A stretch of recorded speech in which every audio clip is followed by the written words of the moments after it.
roosters are all over the place. There are roosters and chickens, and they just mind their own business, and we mind our own business.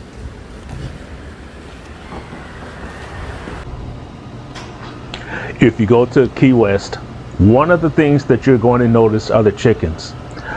A Florida Keys Ventures article from 2019 said that one of the most popular questions tourists ask is why there are so many chickens.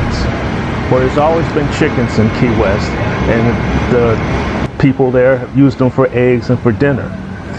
However, they have had a professional bird catcher to catch these chickens, and they usually send them to organic farms so they can be used to control the pests around the organic farms.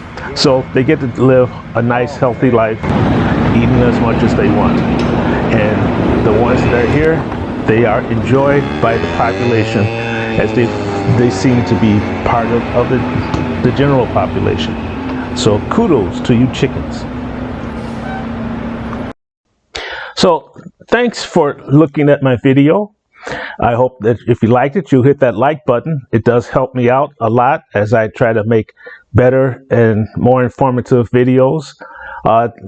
I will have a couple of more videos up from my cruise on Grandeur of the Seas, the Royal Caribbean line, in the future. So